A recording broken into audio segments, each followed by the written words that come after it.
La profundidad del silencio. El polvo danzaba perezosamente bajo la luz de la linterna que sostenía Mateo con mano temblorosa. La antigua estación de tren de Valderrueda llevaba abandonada más de 40 años, y cada paso sobre las tablas podridas del suelo arrancaba un quejido lastimero que resonaba en la oscuridad. ¿Estás grabando?, preguntó Mateo a su hermana Laura, que sostenía la cámara a escasos metros. Todo grabado, respondió ella mientras ajustaba el enfoque.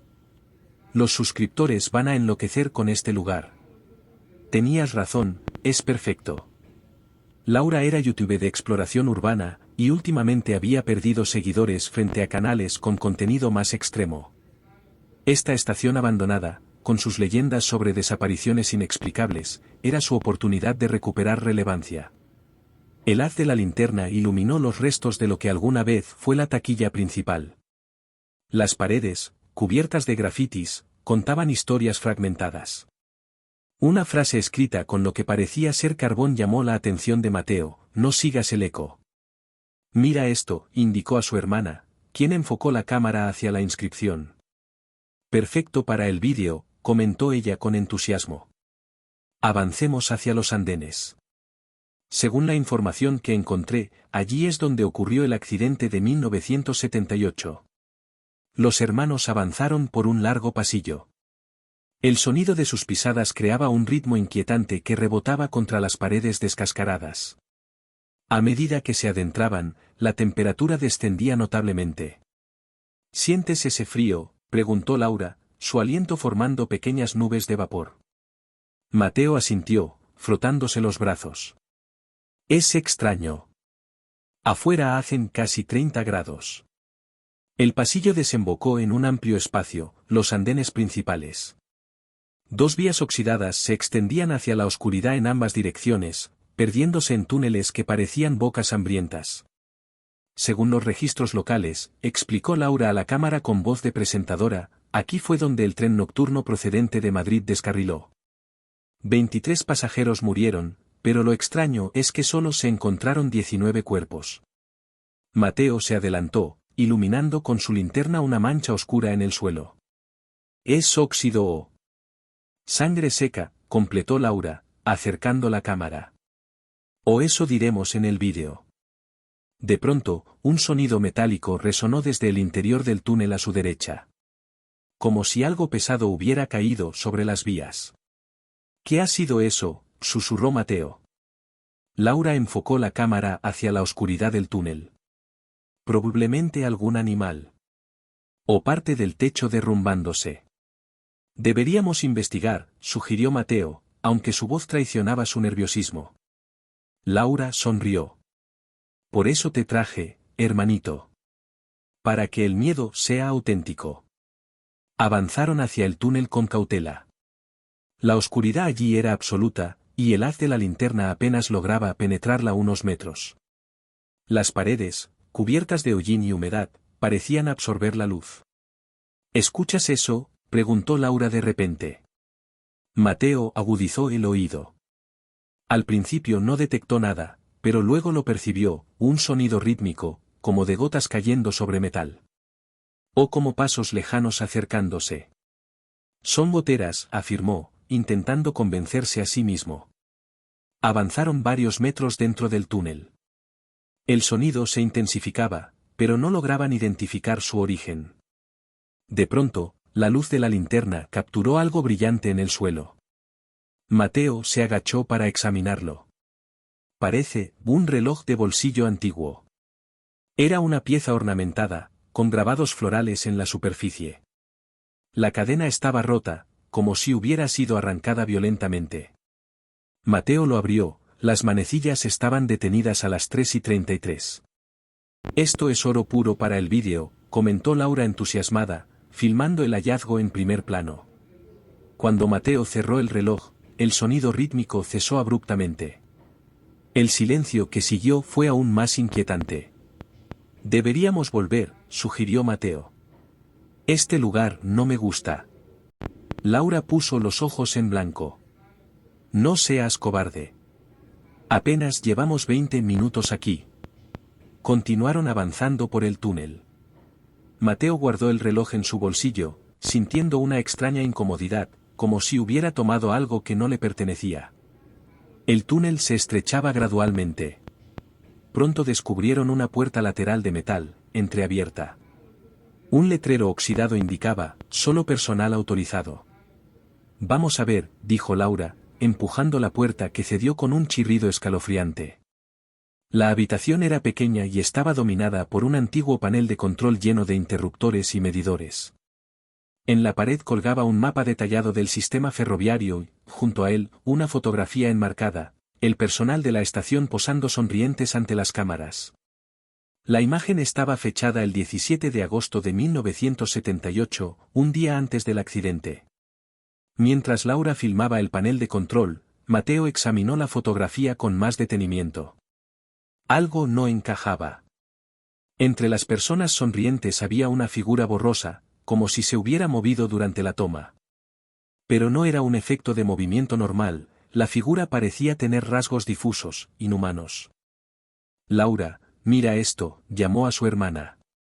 Antes de que ella pudiera acercarse, un estruendo metálico resonó desde el túnel, como si una pesada puerta se hubiera cerrado de golpe. ¿Qué demonios?, exclamó Laura, apuntando la cámara hacia la salida. Alguien más está aquí, susurró Mateo. Si es una broma de ese idiota de Javier para asustarnos, lo mataré, respondió Laura. Javier era su novio y a veces participaba en sus vídeos. Salieron de la habitación y regresaron al túnel. La oscuridad parecía más densa que antes, casi tangible. La linterna de Mateo parpadeó momentáneamente. No, no, no, no ahora, murmuró, golpeándola suavemente. Tranquilo, tengo otra en la mochila, dijo Laura. Justo entonces, escucharon un sonido distante. Una especie de silbido agudo que rápidamente se transformó en algo más familiar, el inconfundible sonido de un tren aproximándose. Imposible, balbuceó Mateo. Estas vías están abandonadas. El sonido aumentó de intensidad. Podían sentir la vibración bajo sus pies, el metal oxidado de las vías comenzaba a resonar. «Corre», gritó Laura. Ambos corrieron de vuelta hacia los andenes. El ruido era ensordecedor ahora, como si realmente un tren estuviera a punto de emerger del túnel. Pero cuando llegaron a la plataforma, no había nada. El sonido cesó tan abruptamente como había comenzado. «¿Qué demonios fue eso?», preguntó Mateo, jadeando. Laura, visiblemente pálida, revisó la cámara. «Lo he grabado todo. El sonido, se escucha perfectamente». «Larguémonos de aquí», insistió Mateo. «Espera», respondió Laura. «Mira». Señaló hacia el otro extremo del andén. Una figura se movía lentamente en las sombras. Era la silueta de una persona, pero algo no parecía normal en sus movimientos, demasiado rígidos, casi mecánicos. «Hola», llamó Laura. «¿Hay alguien ahí?» No hubo respuesta. La figura permaneció inmóvil un momento y luego comenzó a acercarse con un andar irregular. Mateo sintió que el reloj en su bolsillo se volvía inexplicablemente caliente. Lo sacó, sorprendido al descubrir que las manecillas ahora se movían, pero en sentido contrario. La figura se detuvo a unos 10 metros de ellos, aún parcialmente oculta en las sombras. Laura enfocó la cámara hacia ella, pero la imagen en la pantalla solo mostraba una mancha oscura, como si la figura absorbiera la luz. «Por favor, identifíquese», exigió Laura, su voz traicionando su miedo. Un susurro llegó hasta ellos, tan débil que apenas pudieron captarlo. «Devuélvelo». «¿Qué?», preguntó Mateo. «Devuélvelo», repitió la voz, ahora más cercana aunque la figura no se había movido. «No te pertenece». El reloj en la mano de Mateo vibró violentamente.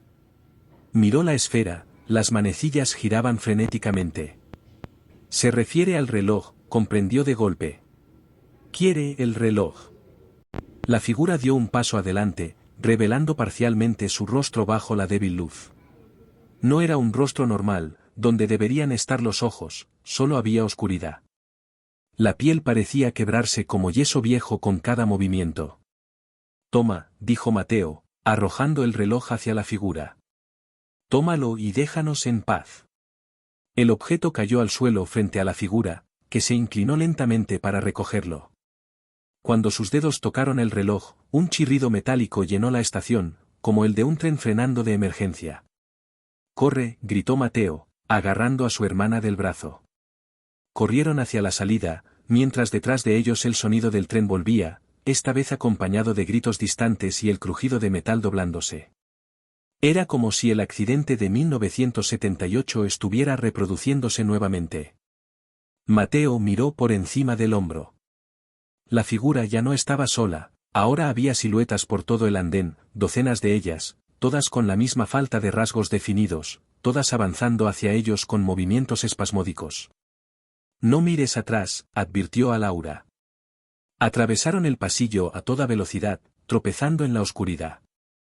El sonido de pasos los seguía, cada vez más cerca.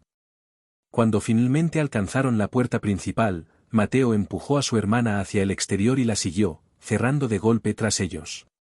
El silencio de la noche los envolvió. Solo sus respiraciones aceleradas perturbaban la quietud. ¿Qué fue eso?, jadeó Laura. Mateo no respondió. Estaba mirando fijamente la estación. Por un instante, le pareció ver luces en las ventanas, como si el edificio hubiera vuelto a la vida. Y creyó escuchar, muy débilmente, el sonido de un tren y el murmullo animado de pasajeros. «Vámonos», dijo finalmente. Laura revisó la cámara mientras caminaban apresuradamente hacia el coche. «No puede ser», murmuró. «¿Qué pasa?» «La grabación. No hay nada. Solo estática y ruido». Mateo se detuvo y miró a su hermana. «¿Cómo que no hay nada?» «Lo hemos visto. Lo hemos oído». Laura le mostró la pantalla. Efectivamente, solo había estática. Excepto por un fotograma. Una imagen congelada de la fotografía del personal de la estación que habían visto dentro. Pero ahora, entre las figuras sonrientes, Mateo reconoció dos rostros que no deberían estar allí. Eran ellos. Laura y él, sonriendo a la cámara junto al personal de 1978. Y en el bolsillo de su abrigo, Mateo sintió un peso familiar. Metió la mano y sacó el reloj que creía haber dejado dentro de la estación. Las manecillas marcaban las 3:33, inmóviles nuevamente. Desde la estación, un silbido lejano anunció la partida de un tren que no existía. Un tren que, según las leyendas locales, seguía recogiendo pasajeros, llevándolos a un destino del que nunca regresaban. Mateo miró el reloj en su mano y entendió que, de alguna manera, ahora formaban parte de esa historia. De esa estación. Para siempre. En la distancia, el silbato del tren fantasma sonó una última vez, como una invitación que, tarde o temprano, tendrían que aceptar.